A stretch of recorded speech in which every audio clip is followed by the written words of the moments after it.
जय गुरु जी। संगत जी, सारी संगत को मेरी तरफ से जय गुरु जी, कोटि कोटि प्रणाम। गुरु जी के चरणों में कोटि कोटि प्रणाम। और थैंक यू गुरु जी, आज ये आपने मौका दिया मुझे सत्संग अपना शेयर करने का संगत के साथ। गुरु जी कहते थे कि सत्संग करने वाले का भी कल्याण होता है और सत्संग सुनने वाले का भी कल्याण होता है। तो thank you Guru ji once again कि आपने आज मुझे मौका दिया अपना सत्संग सुनाने का, शेयर करने का संगत के साथ। मैं बताती हूँ संगत जी, हम गुरु जी के पास 2005 में, वैसे तो गुरु जी ने हमें जोड़ दिया था, लेकिन फिजिकली जब मैं गुरु जी के पास गई तो वो 28 जनवरी 2006 था। लेजर वैली में गुड़गांव में, जब गुरु जी गुड़गांव को ब्लेस करने के लिए आए थे फर्स्ट टाइम। तो हमारा मतलब मैं आपको उससे पहले का बताती हूँ कि 2005 में पुष्कर्णा आंटी रहते हैं हमारे यहाँ सोसाइटी में, तो उनके यहाँ गुरुजी का सत्संग होता था। तो जब उनके यहाँ गुरुजी का एक दो बारी सत्संग हुआ, उन्होंने बोला कि इस तरह से हमारे गुरुजी का सत्संग है और आप लोग आना। बट समहाउ कोई ना कोई रीजन ऐसा हो जाता था कि हम उनके यहाँ सत्संग में जा ही नहीं पाए।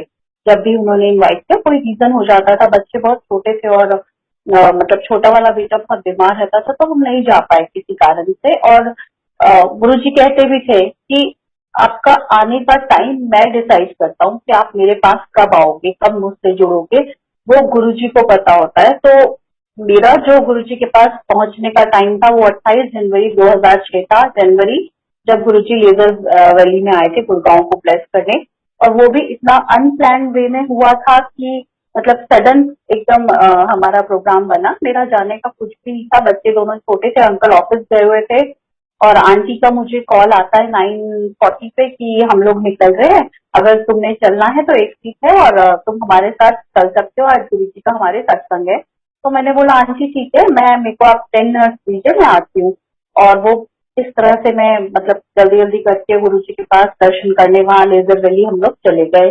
वहां पहुंचे, गुरु महाराज जो थे वो सिंहासन पे बैठे हुए थे वहां पे, और गुरु जी का ऑरा बहुत अलग था। गुरु जी ने चोला पहना हुआ था इतना सुंदर सा, और मुझे लग रहा था जब तक मैं नहीं पहुंची थी, जा रही थी, तो मेरे को लग रहा था ये शायद वैसे गुरु जी होंगे जो भगवा वस्त्र पहन के आएंगे और प्रवचन वगैरह करेंगे, कुछ उस टाइप का मेरे दिमाग में थॉट था।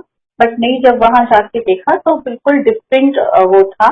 और गुरु जी सामने बैठे हुए थे और संगत बहुत उस समय थोड़ी सी थी क्योंकि हम सुबह जल्दी पहुंच गए थे, तो संगत भी बहुत थोड़ी थी। और जैसे ही मतलब हम लोग जाके बैठे, हमें कॉफी प्रसाद मिला, हमने वो पिया। उसके बाद गुरुजी ने के पास मत्था टेकने को हमें एक बार, दो बार, तीन बार गुरुजी ने मत्था टेकने के लिए बुलाया, और जाके मैंने बच्चों को लेके जाके और मत्था टेका गुरुजी को। फिर मैंने, क्योंकि फर्स्ट टाइम गई थी गुरुजी से जुड़ी थी, तो मेरे को पता नहीं था गुरुजी का वहां का। तो आंटी को मैंने पूछा, मैंने कहा आंटी गुरुजी तो कुछ बोलते नहीं है, कोई प्रवचन वगैरह कुछ भी नहीं दे रहे। तो आंटी ने बोला नहीं बेटा, ये गुरुजी वैसे वाले गुरुजी नहीं, प्रवचन नहीं करते। और मैंने बोला अच्छा, तो गुरुजी ने हमें मत्था टेकने जैसे बुलाया, तो गुरुजी बहुत ध्यान से देख रहे थे हमारी तरफ। तो उन्होंने, आंटी ने बताया कि बेटा गुरुजी आपका ना आंखों से ही कल्याण कर देते हैं, देखते ही कल्याण कर देते हैं, तो वो इसीलिए गुरुजी आपको देख रहे थे और गुरुजी ने आपका कल्याण कर दिया। ठीक है, ऐसे मतलब हम उसके बाद फिर लंगर प्रसाद हुआ, हमने लंगर प्रसाद खाया। आंटी ने हमें बताया लंगर की महिमा की गई, ये जो प्रसाद है ये आपकी दवाई है और इसे बिल्कुल छोड़ना मत, इसमें जो भी कुछ है सब आप पूरा फिनिश कर देना, जरा सा भी प्रसाद झूठा नहीं छोड़ना। तो हमने दोपहर में लंगर प्रसाद खाया गुरु जी का, वहाँ जो शब्द वगैरह चल रहे थे वो सुने। उसके बाद शाम को जब मैं आज्ञा लेके हम लोग घर आए तो मुझे बड़ा अच्छा लगा। अंकल जब शाम को ऑफिस से आए, अंकल दिल्ली जॉब करते थे, तो जब शाम को ऑफिस से आए तो मैंने अंकल को बताया कि ऐसे ऐसे आज हम ना गुरु जी के यहाँ गए थे आंटी के, और वो यहाँ गुड़गांव में आए थे लेजर वैली में, और बहुत अच्छा लगा। और अपना हम गुरु जी के पास 28 गुरु जी बैठते हैं, आंटी बता रही थी, तो हम एक दिन उनके यहाँ चलेंगे। तो ये कह के ये चीज यहाँ पे पूरी हो गई।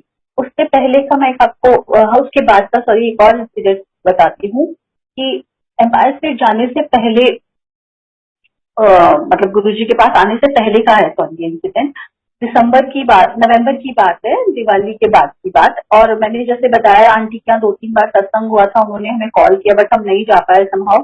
तो उस बीच में आंटी से मेरी बात होती रहती थी। आंटी अपना गुरुजी के बारे में बताते थे, सत्संग सुनाते थे, जैसे थोड़ा थोड़ा कि ऐसा मिरेकल हुआ, ये हुआ। तो मेरे छोटे वाले बेटे की तबीयत बहुत ज्यादा खराब रहती थी, उसको कोल्ड कफ कंजेशन कुछ ना कुछ प्रॉब्लम उसको लगा ही रहता था। और क्योंकि इतना छोटा था बच्चा तो उसको मेडिसिन वगैरह भी आप इतना नहीं दे सकते हो।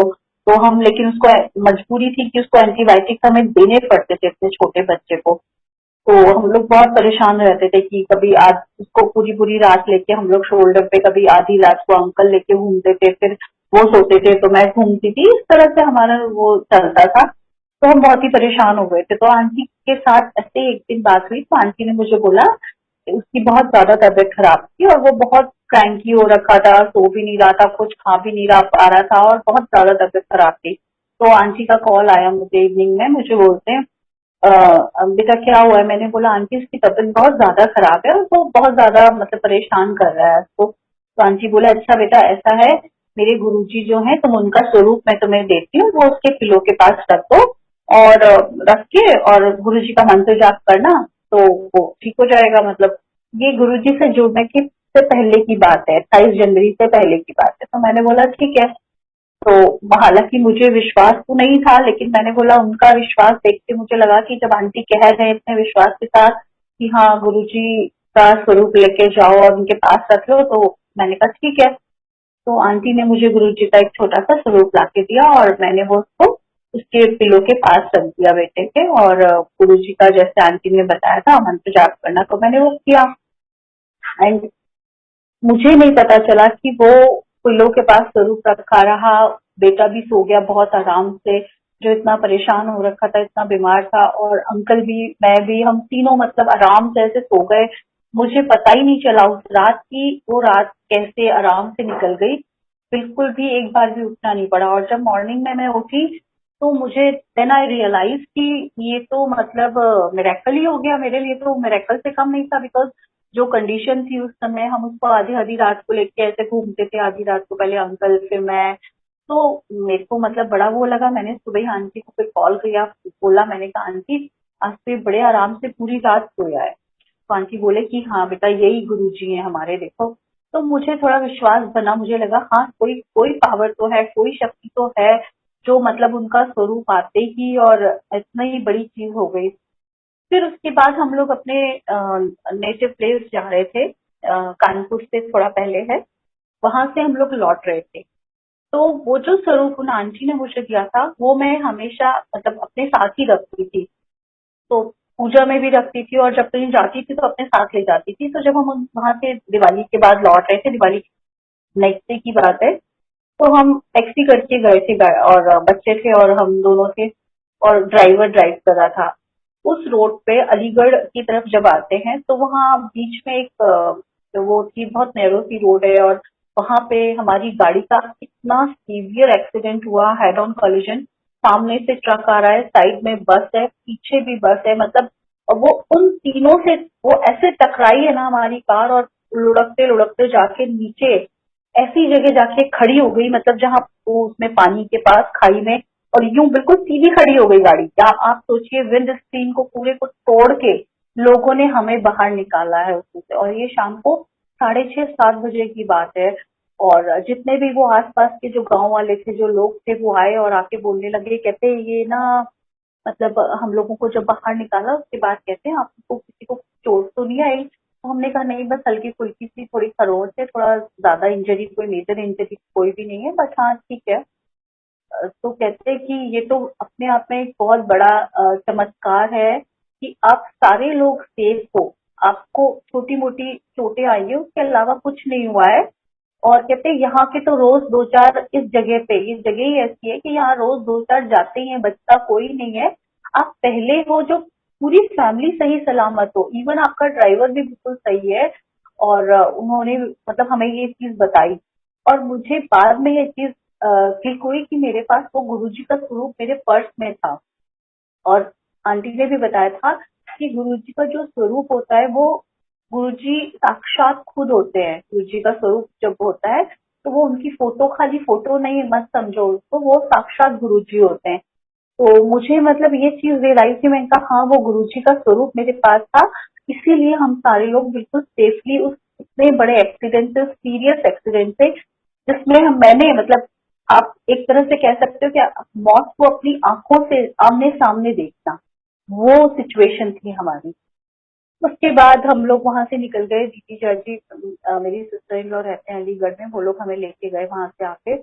और उसके बाद फिर जब हम एम्पायर स्टेट जाना शुरू हुए तो वो सैटरडे को, क्योंकि गुरुजी जब यहाँ आए थे तब भी वो सैटरडे का दिन था, और हम एवरी सैटरडे ही गुरुजी के पास एम्पायर स्टेट जाते थे। और जब मैं पहली बार एम्पायर स्टेट गई संगत जी, तो मैं आपको बताती हूँ वहाँ का एम्पायर स्टेट में इतना डिवाइन फील आ रहा था। गुरुजी सामने सिंहासन पर बैठे होते थे, ट्राउजर एंड टी शर्ट में, और बाद में 8 बजे करीब गुरुजी जाके अंदर अपना चोला चेंज करके आते थे। और उससे पहले ट्राउजर टी शर्ट में बैठे होते थे, तो एक बार को लगता था कि गुरुजी तो मतलब ऐसे आराम से, और कभी कभी तो ऐसा भी होता था कि गुरुजी सिंहासन की बजाय संगत के साथ नीचे ही बैठे होते थे, और हम खाली सिंहासन पर मत्था टेक देते थे, और फिर लगता था अरे गुरुजी तो यहीं बैठे हैं बीच में संगत के। तो खुद पर ही हंसी आती थी कि हमने देखा ही नहीं गुरुजी का बैठे हैं, और हम सिंहासन को खाली को मत्था टेक रहे हैं। तो वहां पे एक तो वहां इतना अच्छा डिवाइन फील आता था कि शांति मिलती थी, जो शब्द बानी चलते थे वो सुन के, चाय प्रसाद मिलता था, वो चाय प्रसाद पूरा मतलब सिंह अंकल बोलते थे पूरा फिनिश करना चाय प्रसाद, बिल्कुल एक बूंद भी नहीं छोड़ना है इसमें। तो वो हम चाय प्रसाद लेते थे। उसके बाद वो शब्द बानी जो वहाँ चलती थी, गुरु जी कहते थे इनको ध्यान से सुनो, बिकॉज मैं तो नॉन पंजाबी हूँ, मुझे नहीं समझ में आता था वहाँ जो शब्द बानी चलती थी, बट गुरुजी कहते थे समझने को नहीं बोला, सुनने को बोला है, तो सिर्फ सुनो। और वो सुन के मतलब इतना अच्छा लगता था वो शब्द बानी, वो ऐसा लगता था जैसे वो हमारे पूरे उसमें उतर गया है, वो अंदर तक हमें इतनी शांति, इतना सुकून देता था वो सुन के। तो वो शब्द बानी सुनकर इतना अच्छा, और गुरुजी कहते भी थे कि इन्हीं में तुम्हारे सारे आंसर्स, तुम्हारी सारी क्वेरीज होती है। तो हम मतलब वो चाहे समझ में आए चाहे ना आए, हम लेकिन वो ध्यान लगा के गुरुजी कहते थे सुनो, तो बस वो सुनते थे। और उसके बाद लंगर प्रसाद मिलता था, 4 लोग एक थाली में लंगर करते थे। और वो सबसे बड़ी चीज कि वहाँ जरूरी नहीं है कि आपकी पूरी फैमिली ही आपके साथ ही बैठ के लंगर करे, वहाँ रैंडमली कोई भी 4 लोग साथ में बैठते थे, और गुरु जी कहते भी थे कि ब्लेसिंग इसी में होती है कि आप मतलब जरूरी नहीं अपने हमेशा अपनी फैमिली के साथ ही बैठ के लंगर करो। तो हमेशा हमें ऐसे ही मतलब जैसे अंकल का किसी और के साथ बैठ गए, या मेरा जहाँ जैसे हम बैठे होते थे जैसे हमें लंगर मिलता था थाली, हम वैसे उनके साथ ही लंगर करते थे। और लंगर के लिए भी जैसे मैंने आपको बताया कि आंटी ने भी बोला था, और फिर जब हम एम्पायर स्टेट गए तो वहां भी हमें ये मतलब बताया जाता था, सिंगला अंकल कहते थे कि ये सारा जो लंगर प्रसाद है ये आपकी दवाई है, आप यहाँ जिस भाव से आप खाते हो वो तो है ही, बट गुरु जी का ब्लेस प्रसाद होता है तो वो आपके लिए मेडिसिन का काम करता है। तो कई बार ऐसा होता था गुरु जी बहुत बहुत लंगर खिलाते थे, और वहाँ जो इतनी मिर्ची वाली तीखी रेड चटनी जो प्रसाद बनता था लंगर में, वो मतलब हम बड़े-बड़े नहीं खा पाते थे। मैं आपको उसका एक सत्संग और सुनाती हूँ कि जब हम गुरु जी के यहाँ जाने लगे एम्पायर से, तो बेटा मेरा छोटा-सा ही था, वही जो बीमार रहता था, और वो भी हमारे साथ वहाँ जाता था, और जाके शबद बानी के टाइम तो वो बिल्कुल गोद में सोता रहता था, लेटा रहता था आराम से। और जैसे ही लंगर प्रसाद स्टार्ट होता था, वो भी हम लोगों के साथ लंगर करता था। एंड बिलीव मी संगत जी, वो इस तरह से लंगर करता था वहां पे, जैसे पता नहीं उसको कितने कितना भूखा हो, मतलब घर में वो बिना मिर्च का खाना नहीं, क्योंकि बीमार रहता था, तो मैं उसको बिना मिर्च का खाना देती थी। डॉक्टर कहते थे इसको वैसा फूड दिया करो, बॉयल दिया करो, ये करो, तो हम वही देते थे, लेकिन वो नहीं खाता था। और जब वहाँ लंगर प्रसाद करते थे, वहाँ एम्पायर स्टेट जाते थे, तो वो ऐसे खाता था जैसे पता नहीं कितना भूखा हो वो। और बड़े बड़े मतलब उस स्पाइसी लंगर को बड़े बड़े नहीं खा पाते थे, और वो बच्चा इतने आराम से बैठ के खाता था। तो मैं देख के मतलब मैं सरप्राइज होती थी कि ये कैसे खा लेता है इतना मिर्ची वाला लंगर। तो लेकिन वहाँ जो संगत थी वो बोलते थे कि नहीं ये ना इसकी दवाई है, गुरुजी इसको ब्लेस कर रहे हैं और इसको खाने दो, वो मतलब वो भी इसको वो करते थे। तो गुरुजी ने ऐसे उसको लंगर अपना खिला खिला के, लंगर प्रसाद खिला के ठीक किया, और कैसे उसका धीरे धीरे वो सारी चीजें, दवाइयां वगैरह सब गुरुजी ने धीरे धीरे छूटती गई उसकी, और वो लंगर खा के गुरुजी ने उसको ब्लेस कर दिया। के बाद मैं आपको एक सत्संग और सुनाती हूँ। गुरु जी इससे पहले एक चीज और बताती हूँ, जैसे हम वहाँ जाते थे तो हमारी कोई क्वेरीज या हमारे मन में कोई सवाल होते थे तो गुरु जी सत्संग सुना के, गुरु जी वो शब्द वाणी सुना के, उनके थ्रू हमें वो मैसेजेस, वो हमारे सवालों के जवाब हमें उसमें मिल जाते थे। और गुरु जी कई मतलब काफी बार होता था, गुरु जी कई आंटियों को कहते थे कि गुरु जी सभी को बोलते थे मोस्टली कि चर्चा वाले वर्ड चंगे नहीं होते, जैसे चोरी चुगली चापलूसी चतुराई। गुरु जी कहते थे इन सबको छोड़ दो, ये सब छोड़ दोगे तो अंदर से जब साफ हो जाओगे तो वैसे कुछ करने का आपको जरूरत नहीं रहेगी। और गुरु जी कहते थे बड़े फंक्शन से जरूर आया करो, बड़े मंदिर, वहाँ बड़ी ब्लेसिंग्स होती हैं।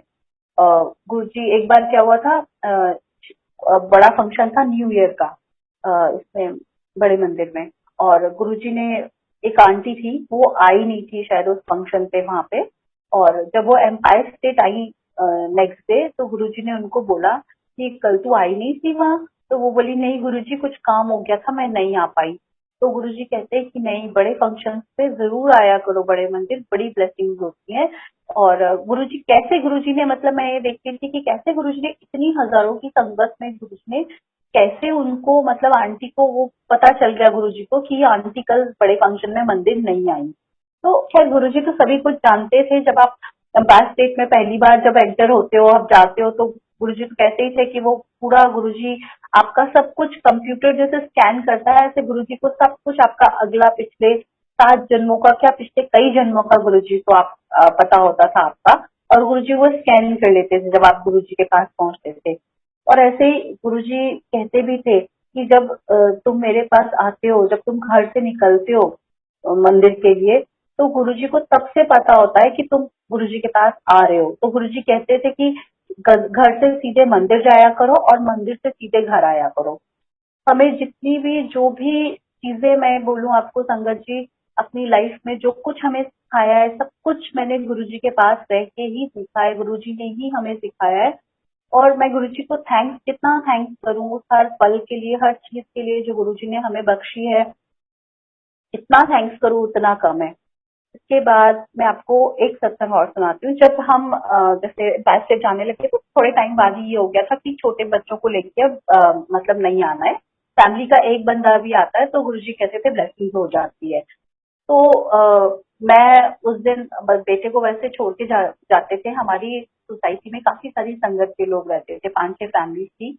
तो हमने आपस में एडजस्टमेंट की हुई थी कि भाई वो थर्सडे को जाएंगे तो उनके बच्चे जैसे हमारे पास रह जाते थे, वो लोग जाके आते थे, आंटी अंकल, ऐसे हमने एडजस्टमेंट की हुई थी कि भाई जो जिस दिन जा रहा है चलो हम ऐसे करेंगे। तो हम सैटरडे को जाते थे, और सैटरडे को अंकल का हाफ डे होता था तो हम सैटरडे ही जा पाते थे। तो उस दिन क्या हुआ, हम बेटे को छोड़ के जा रहे थे छोटे वाले को, लेकिन उसे ना अचानक से एकदम फीवर आ गया और वो बहुत क्रैंकी सा, पता नहीं क्यों रह नहीं रहा था, वैसे वो रह जाता था नॉर्मली, तो उस दिन वो रह नहीं रहा था। तो जैसे ही हम लोग बैठ के जाने लगे मैंने उसको दवाई वगैरह दे दी थी, और मैंने आंटी को बोला, मैंने कहा आंटी आप इसको देख लेना, मैं बस हम जाएंगे और आ जाएंगे मत्था टेक के लंगे खा के। तो आंटी बोले ठीक है। जैसे ही हम गाड़ी में बैठ के निकलने लगे संगत जी, वैसे ही उस आंटी का फोन आ गया कि बेटा ये तो बहुत ज्यादा वो रो रहा है, परेशान कर रहा है, ये नहीं रह रहा, तो आप एक काम करो इसको भी अपने साथ ही ले जाओ।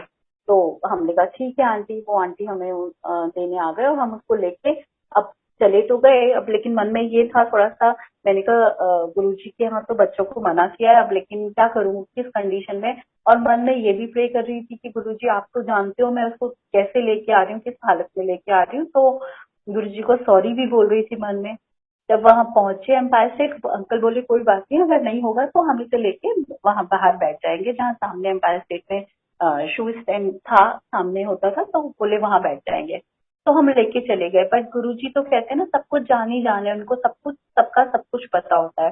तो जैसे ही हम लोग पहुंचे, जाके मैं ऊपर बैठ गई, गुरुजी को मत, पहले अंकल ने मत्था टेका, फिर अंकल ने उसको लिया, फिर मैंने जाके मत्था टेका, फिर उसको लेके हमने उसको, गुरुजी को मत्था नहीं टिकाया, हम उसको गुरुजी के सामने नहीं ले गए, और मैं जाके उसको ऊपर फर्स्ट फ्लोर पे एम्पायर स्टेट में बिल्कुल कोने में जाके बैठ गई स्टेज के पास ना, कि जिससे किसी को डिस्टरबेंस भी ना हो, और मेरे को लग रहा था कि गुरुजी को पता भी नहीं चलेगा कि मैं इसको लेके आई हुई हूँ।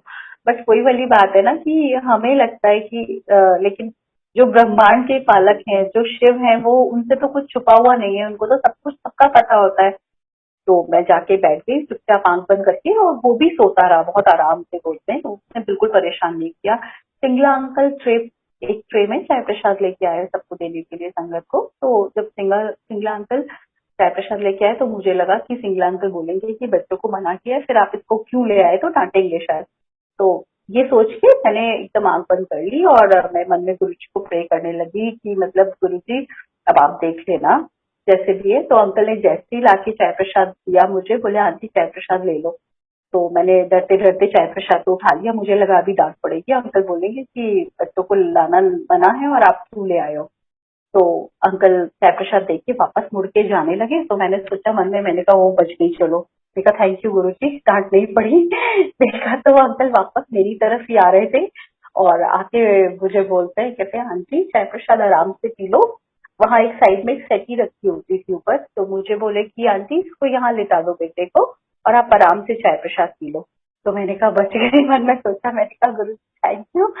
और मतलब गुरु जी को सब कुछ पता होता था कि आप क्यों किस तरह से उसको किस हालत में लेके गई हुई हूँ।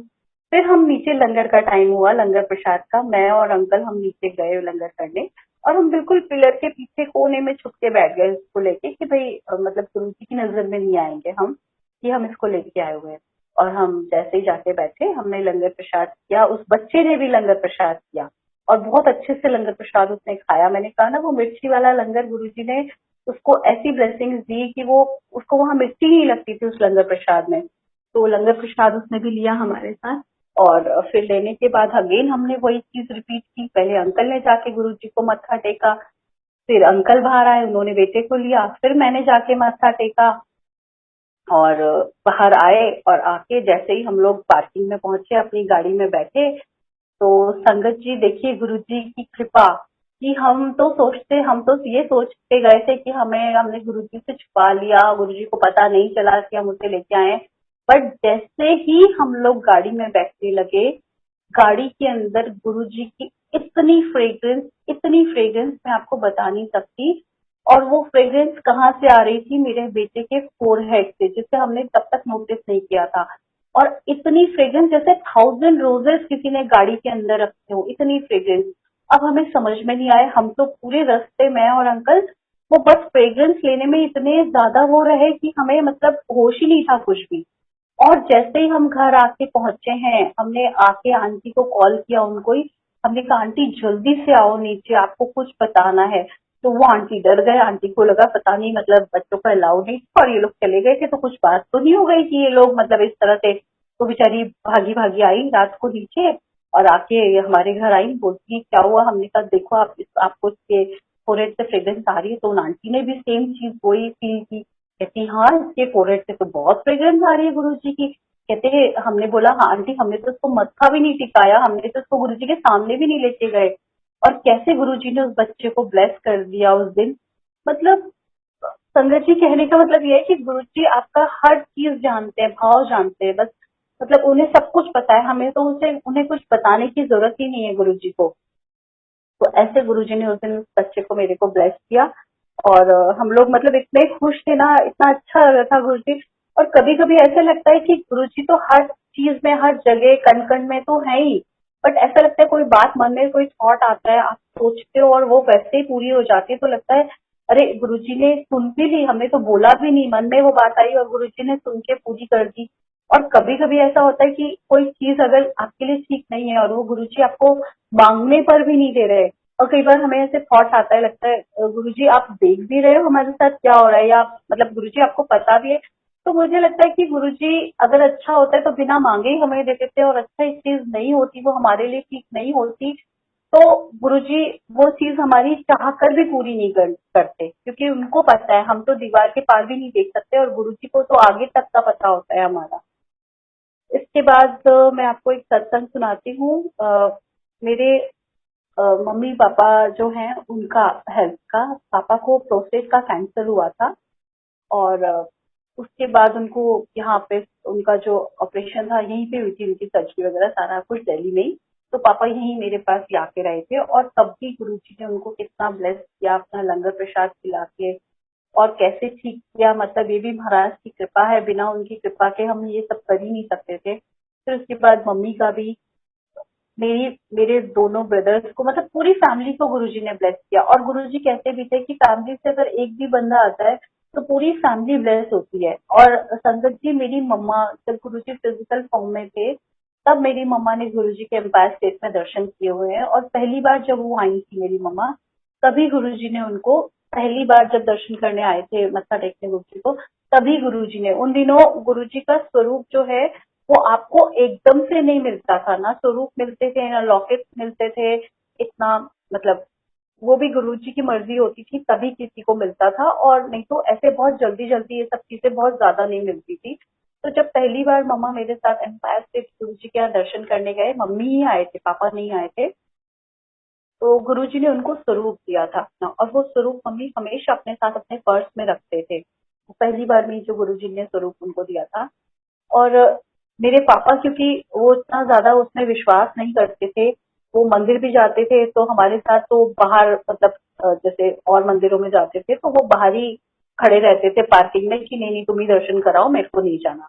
तो वो पहली बार है कि जो कभी भगवान के मंदिर भी अंदर नहीं जाते थे, गुरुजी ने जब उनको बुलाया अपने पास बड़े मंदिर, जब पापा आए तो उस दिन वहां उनको भी बड़ी फ्रेग्रेंस गुरुजी की आई। वो मंडे का दिन था और इतनी फ्रेग्रेंस गुरुजी की उनको उस दिन आई है। फिर गुरुजी ने उनसे सेवा भी ली।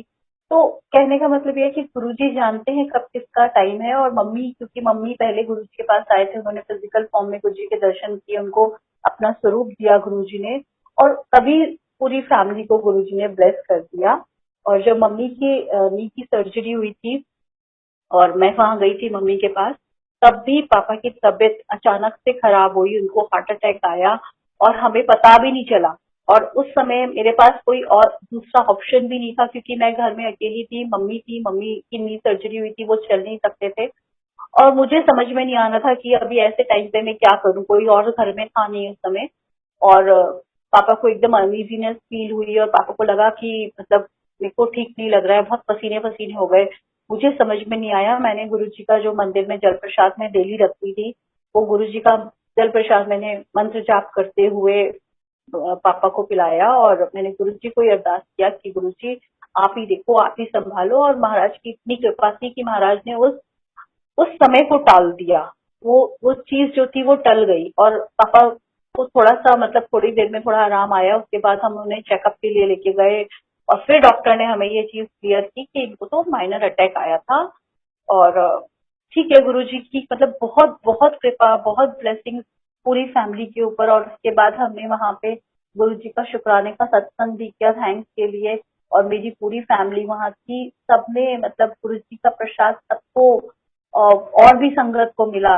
जो मम्मी के पास मम्मी की जो फिजियोथेरेपिस्ट थी वो आती थी, और जो लोग आते थे, और सब इतना गुरुजी से आज जुड़ गए हैं कि मतलब बहुत संगत जुड़ गई है। गुरुजी ने अपने चरणों में लगा रखा है सबको। तो थैंक यू सो मच गुरुजी, आपने सबको अपने अपने चरणों में लगाया हुआ है, आप सबका ध्यान रखते हो। और 2017 में एक सत्संग में और आपको छोटा सा बताती हूँ। 2017 में 15 नवंबर 2017 की बात है, तब भी हमारी गाड़ी का बहुत सीरियस एक्सीडेंट हुआ, अभी कोविड से पहले। और वो गाड़ी मतलब ये दिवाली से 15 दिन पहले की बात है। उस समय दिवाली 29 या 30 नवंबर की थी और ये 15 नवंबर की बात है। हम लोग शाम को, अंकल और मैं दिल्ली से वापस आ रहे थे और हमारे साथ एक आंटी और थी, हमारी सोसाइटी में ही रहते हैं। और हम बस घर के मोड़ पे ही थे बस। और जैसे ही हम मतलब टर्न लेने के लिए हमने साइड पे गाड़ी लगाई हुई थी, सामने से गाड़ी आ रही थी और उसमें कुछ यंग लड़के थे जिन्होंने ड्रिंक की हुई थी बहुत बुरी तरीके से। और उन्होंने हमारी खड़ी हुई गाड़ी, मतलब बिल्कुल न्यूट्रल में ही थी, खड़ी हुई थी कि भाई ये लोग निकल जाएंगे, हम लोग तब टर्न लेंगे। तो उसने अपोजिट साइड से आके इतनी जोर से हिट किया हमारी गाड़ी को कि वो मतलब हमें पता ही नहीं चला, एकदम से सडनली क्या हुआ। पूरी गाड़ी में इतना धुआं ही धुआं, और इतनी पावरफुल गाड़ी थी वो, और उसमें उसके एयर बैग्स खुल गए। आप सोचिए, एयर बैग्स खुल गए और पूरी गाड़ी में धुआं ही धुआं। और गुरुजी का स्वरूप था वो मेरी गोद में आके गिरा और गाड़ी में कुछ नहीं बचा और हम लोगों को कुछ नहीं हुआ। तो मैं ऐसे परेशान हो रही थी, मेरे को लग रहा था मतलब कि एकदम से ये सडन इतना वो इंसिडेंट, ये जो हुआ एक्सीडेंट हमारा, तो मैं बहुत परेशान थी उस समय। और बहुत, पता नहीं क्यों मेरा रोना ही नहीं रुक रहा था, मेरे को ऐसे लग रहा था पता नहीं, मतलब मैं जब भी बैठती थी मंदिर में कहीं भी तो मेरे आंसू ही निकल आते थे। तो उस समय गुरुजी ने उस बार मेरे को मंदिर में अपने पास दिवाली वाले दिन सेवा में रखा, बुलाया अपने पास, और मैं पूरा दिन वहीं थी। और मैं वहां भी मेरे आंसू नहीं रुक रहे थे, मतलब वहां भी मैं कंटिन्यूअस मैं रोती ही रही जा रही थी, मेरे आंखों से आंसू रुक ही नहीं रहे थे। तो मैं गुरुजी से बस यही पूछी कि मैं कहा गुरुजी ये सब कुछ जो हुआ क्यों हुआ? तो गुरुजी ने, उस दिन शाम की बात है दिवाली वाले दिन की, एक आंटी आते हैं किचन में, और मैं उन आंटी को मैंने नहीं देखा कभी, और वो मुझे आके मेरे पास बैठती हैं और मुझे आके बोलती हैं, आंटी मैं आपको एक सत्संग सुनाऊं? मैंने बोला हाँ जी आंटी सुनाइए। तो उन्होंने मुझे सत्संग सुनाया कि गुरुजी एम्पायर स्टेट में थे, और एम्पायर स्टेट में एक आंटी को गुरुजी ने बोला था, कहते कि फेक उनकी गाड़ी का भी ऐसे ही एक्सीडेंट हुआ था, और गुरुजी ने उनको बोला था कि देखो गाड़ी चली गई कोई बात नहीं, लेकिन अगर शरीर चला जाता तो उस पैसे को, पैसा चला गया कोई बात नहीं, गाड़ी चली गई कोई बात नहीं, लेकिन अगर तुम्हारा शरीर नहीं होगा तो तुम उस पैसे को, उस गाड़ी को, उस सुख को कैसे भोग पाओगे अगर तुम्हारे पास वो चीज ही नहीं होएगी तो वो बहुत बड़ा मैसेज उस सत्संग के थ्रू उन आंटी ने मुझे दिया।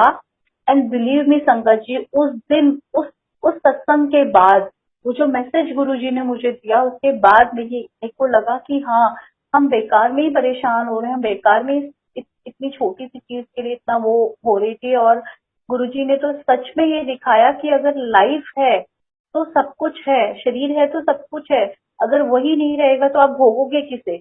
ना उस पैसे को भोग पाओगे, ना बाकी का कोई सुख भोग पाओगे।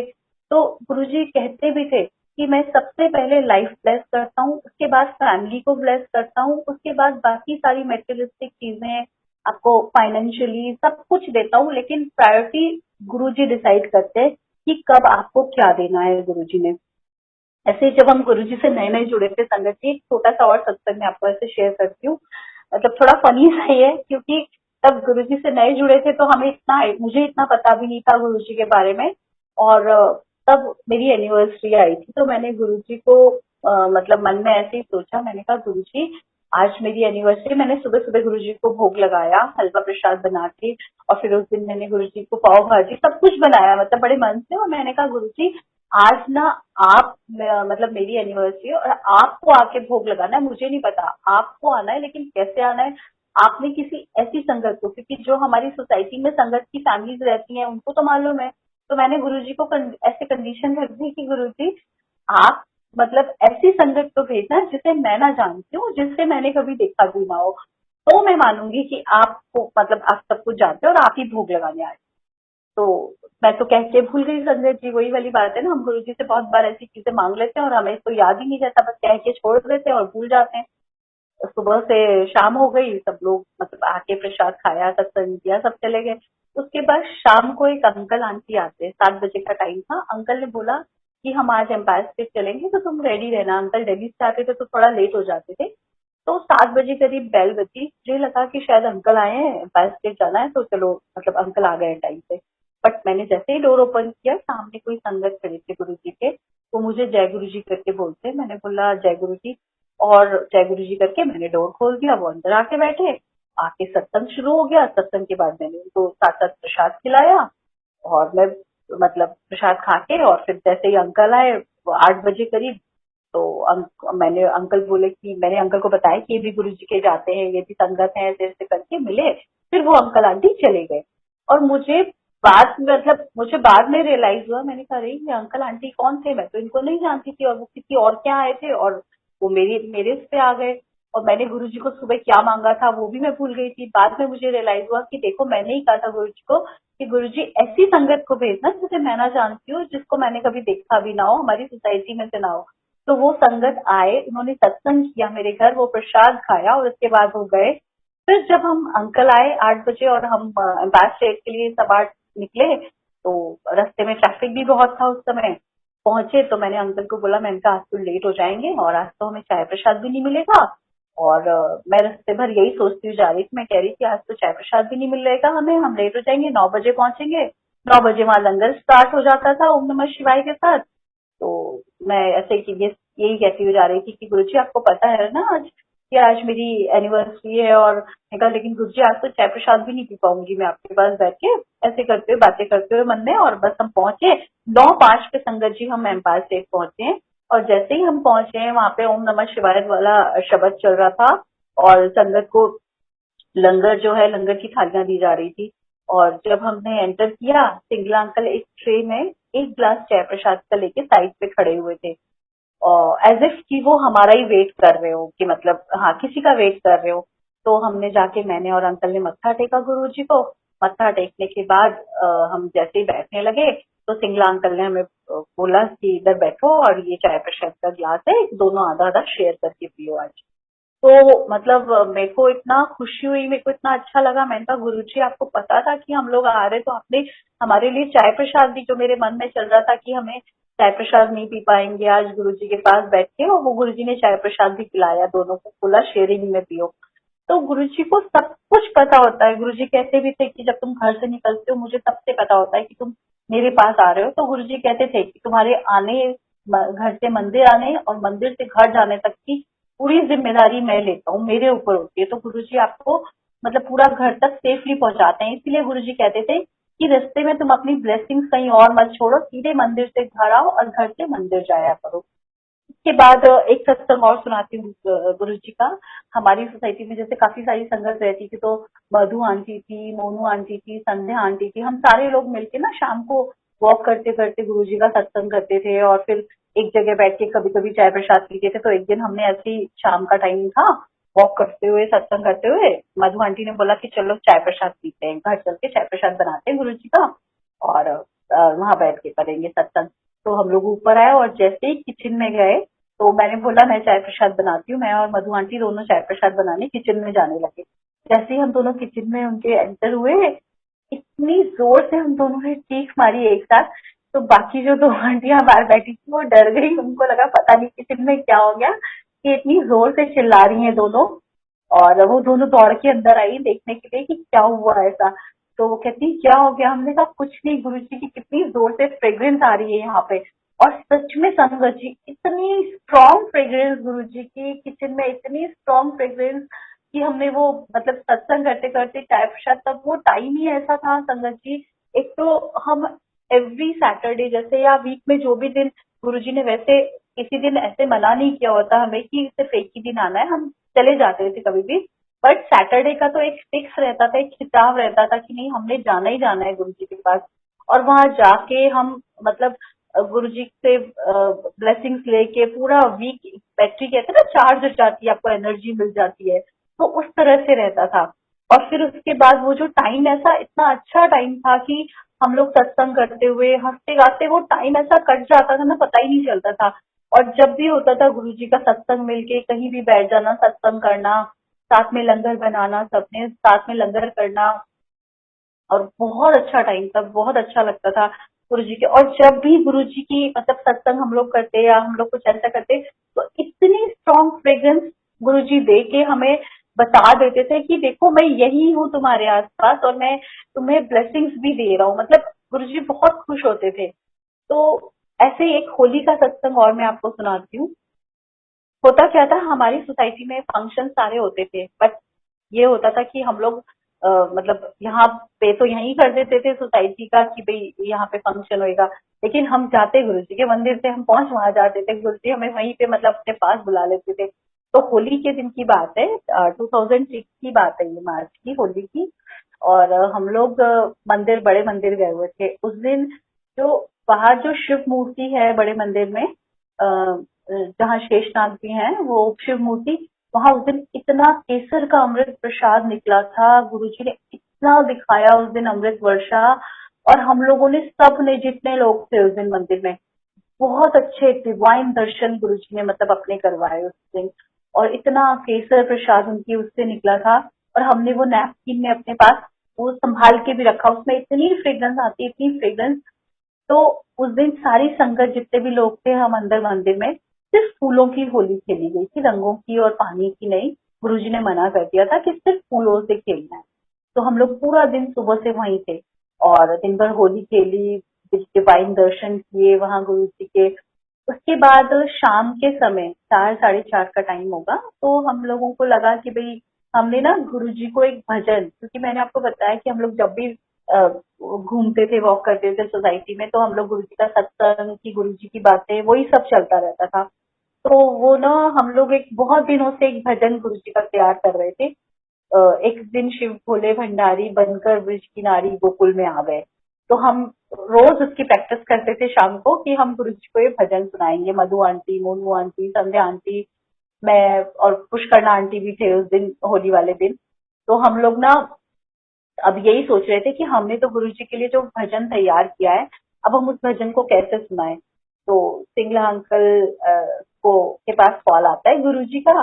गुरुजी ने सिंगला अंकल को बोला कि सबको बोलो, मंदिर में जितनी भी ये आंटियां और अंकल हैं, कि शाम को सब एम्पायर स्टेट आ जाएं। तो हम तो बड़े खुश हो गए कि अच्छा, आज तो गुरुजी ने हमें भी मतलब एम्पायर स्टेट बोला है आने को। तो हम लोग सब शाम को घर जाके नहा धो के तैयार होके गुरुजी के पास एम्पायर स्टेट गए। शाम को जाके हम बैठ गए, चाय प्रसाद लिया, लंगर प्रसाद लिया।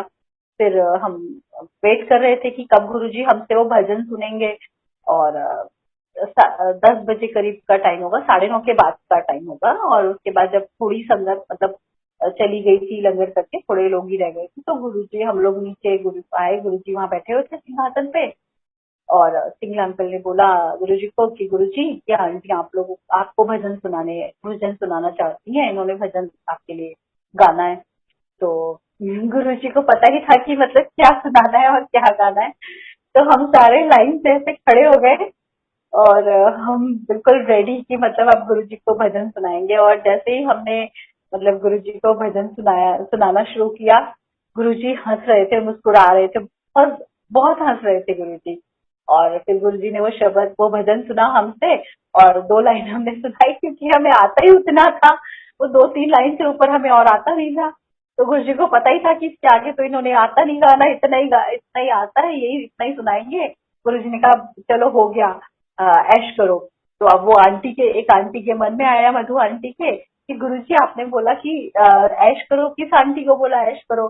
तो उसने मन में अभी ये सोचा ही था कि गुरुजी ने सामने से बोला जाओ सारी आंटियां ऐश करो। तो मतलब गुरुजी ने इतना प्यार से वो भजन हम लोगों से सुना। हालांकि हम तो कहाँ गुरुजी को सुना सकते हैं, हमारी ना इतनी कोई बहुत अच्छी आवाज, ना कोई हम बहुत बड़े सिंगर, बट गुरुजी ने हमें हमारा भाव पढ़ के हमसे वो भजन सुना और फिर हमें इतनी ब्लेसिंग्स दी। गुरुजी इतना खुश हुए उस दिन। तो मतलब गुरुजी कितना प्यार करते हैं, ये देखिए संगत जी की अपने भक्तों से इतना प्यार करते हैं, उनकी हर बात पूरी करते हैं गुरुजी। उसके बाद एक और सत्संग मैं आपको सुनाती हूँ। मेरे बेटे का सत्संग है ये। वो मणिपाल में जब कॉलेज में अपना पढ़ता था, ये कोविड से थोड़ा पहले का है, कि उसका एडमिशन हमने वहां करवाया था। और एक बार की बात है, उसका एग्जाम था। मॉर्निंग में उसका कॉल आया कि मम्मी आज मेरा एग्जाम है, और मैंने कहा तैयारी हो गई आपकी? कहता है हाँ, 9 o'clock पे मेरे को निकलना है। मैंने कहा ठीक है। और ये 7:30 की मॉर्निंग की बात है। तो मैंने कहा एक बार आप सब चेक कर लो अपना, सब अच्छे से तैयारी कर लो, और फिर मैंने कहा गुरु जी का नाम लेके आप मंत्र जाप करके फिर जाना। ऐसा ठीक है मम्मा। तो जब उसका कॉल आया था, मैं अपने मंदिर में ही थी संगीत जी, मैं पूजा कर रही थी। और जब उसका कॉल आया, उसके 5 मिनट बाद दोबारा उसका कॉल आता है। कहता है मम्मा मेरा ना लैपटॉप नहीं चल रहा। मैंने बोला क्यों नहीं चल रहा, आपने चार्ज किया था ठीक से? कहता है हाँ, मैंने तो चार्जिंग पे लगा दिया था सुबह ही जल्दी, और नॉर्मली तो हो जाता है, बट चल ही नहीं रहा है वो तो आज। तो मैंने बोला अच्छा। और क्योंकि आउटस्कर्ट्स एरिया में बिल्कुल इनका वो कैंपस था, तो वहाँ कोई आसपास कोई ऐसा वो भी नहीं था जहाँ ये जाके अपना लैपटॉप को ठीक करवा सके। और सबसे बड़ी चीज कि वहाँ हर बच्चे का अपना वो होता है सेपरेट, तो उनको प्रेजेंटेशन देना होता है, तो किसी और बच्चे का भी नहीं लेके यूज कर सकता था। तो मुझे लगा फाइनल वो है, बड़ी प्रॉब्लम हो जाएगी। तो गुरुजी को मैंने अरदास किया। मैंने कहा गुरुजी देख लो वहां इस बच्चे के पास, तो मेरे पास तो कोई भी नहीं है, मेरे पास तो सिर्फ आप हो, और मैं सिर्फ आपसे प्रे कर सकती हूँ, और आप ही उसकी हेल्प कर सकते हो, उसके अलावा मेरे पास कोई भी नहीं है गुरुजी। और ये कहते कहते मेरे आंखों में आंसू आ गए। मैं कहा गुरुजी मेरे बच्चे का तो पूरा साल ही खराब हो जाएगा, अब आप देखो कैसे करना है। एंड बिलीव मी संगत जी, 10-15 मिनट के अंदर ही उसका दोबारा से कॉल आता है। कहता है मम्मा वो लैपटॉप मेरा चालू हो गया, बिल्कुल सही चल रहा है। और वो जाके वो अपना एग्जाम भी दे के आया उस लैपटॉप से। उसके बाद जब वो घर आया एग्जाम के बाद, तो गुरुजी आपको ये दिखाते भी हैं कि ये जो कुछ हुआ है वो गुरुजी ने ही किया है। वो बाय चांस नहीं होती चीजें आपकी लाइफ में। तो वो गुरुजी ने उसका लैपटॉप ठीक करके उसको एग्जाम दिलवाया। और जब वो वापस यहाँ घर आया एग्जाम के बाद, तो उसका वो लैपटॉप घर पे आके वापस उसी तरह से बंद हो गया जैसे उस दिन बंद हुआ था। और उसके बाद वो घर पे उस दिन फिर चालू हुआ ही नहीं। वो हमें ले जाके उसको दिखा के आना पड़ा, उसको डाल के आना पड़ा ठीक होने के लिए। और फिर वो 4-5 दिन बाद ठीक होके आया है।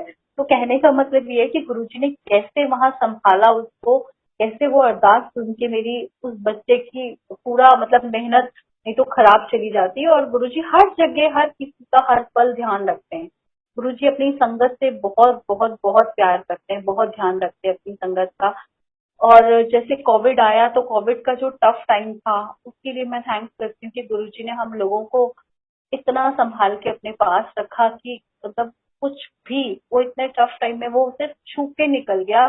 कोई ऐसा प्रॉब्लम कुछ ऐसा गुरुजी ने कुछ होने नहीं दिया सबको। मुझे ही नहीं, हमें ही नहीं, पूरी संगत का गुरुजी ने इतना ख्याल रखा। पूरी संगत से गुरुजी इतना प्यार करते हैं। इसके बाद मैं आपको एक सत्संग और सुनाती हूँ शिवरात्रि का। ये बात है शिवरात्रि के की है ये।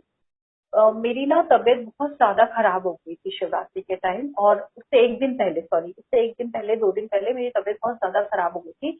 और बहुत ज्यादा लूज मोशन और वॉमिटिंग एक साथ, मतलब तो मेरे को इतना ज्यादा हो गया था कि मैं पानी भी नहीं ले पा रही थी। और 2 दिन बाद जब मैंने एंटीबायोटिक वगैरह जो भी ले रही थी वो बार बार निकल जाता था, मतलब वो भी नहीं टिक पा रहा था मेरी बॉडी में। तो जब शिवरात्रि का फंक्शन आया तो मैंने दवाई तो किसी तरह एक आध वो ले लेती थी, फिर वो लेकिन हो नहीं पा रहा था। और शिवरात्रि का फंक्शन था क्योंकि गुरुजी कहते थे कि बड़े फंक्शन पे मंदिर जरूर मत्था टेकने आया करो। तो उस दिन बहुत बारिश हो रही थी, शिवरात्रि पे बहुत बारिश थी। और ठंडा भी था मौसम। तो मुझे लग रहा था, मैं कहा गुरुजी मेरे अंदर तो इतनी वो नहीं है स्टेमिना कि मैं कैसे आऊं। फिर भी मैंने कहा नहीं, गुरुजी कहते थे कि बड़े फंक्शन पे जरूर आया करो। मैं गुरुजी का नाम लेके और मैं चली गई अंकल के साथ। अंकल बोले कोई बात नहीं, तुम एक जगह बैठे रहना अपना, और गुरुजी है ना। तो हम चले गए। और जैसे ही पहुंचे, शाम का टाइम था, 4, साढ़े 4, 5 बजे का। बहुत तेज बारिश हो रही थी उस मंदिर में, सब जगह बारिश थी। और जैसे मैं पहुंची तो मुझे जाते ही मंदिर में सिंगला आंटी ने प्रसाद दिया। काजू कतली थी उनके हाथ में और वो 4 पीस थे, और मुझे देके बोलती है चाय प्रसाद और वो काजू कतली का। कहती है आंटी ये लो प्रसाद, ये बैठ के एक जगह खा लो। तो मैं मन में सोच रही, मैंने कहा आंटी मेरी तो मतलब मेरी तो तबीयत इतनी ज्यादा खराब है, मैं तो बिल्कुल कुछ भी नहीं खा पा रही हूँ, और मैं ये काजू कतली और चाय प्रसाद कैसे खाऊंगी। लेकिन क्योंकि गुरुजी का प्रसाद था, मंदिर में मिला था, तो मैंने कहा चलो, मैं ये प्रसाद है गुरुजी ने दिया है तो ये मेरी दवाई है, और मैं इसको बैठ के आराम से धीरे धीरे धीरे धीरे मैं थोड़ा थोड़ा करके खाती रही, चाय प्रसाद पीती रही। उसके बाद शाम का टाइम हुआ। फिर आंटी ने आके बोला मुझे, कहते आंटी आपका ना हॉल में डांस का परफॉर्मेंस है, आपने डांस परफॉर्म करना है।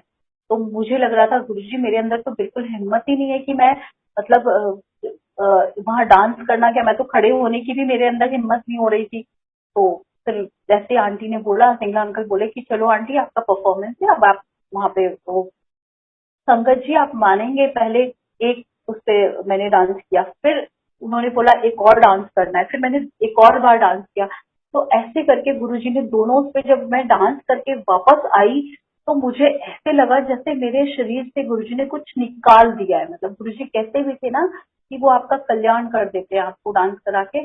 और मेरे बिल्कुल भी हिम्मत नहीं थी कि मैं उठ के खड़ी होके वो भी चल भी सकूं। और गुरुजी ने कैसे मुझसे डांस करवाया मुझे नहीं पता।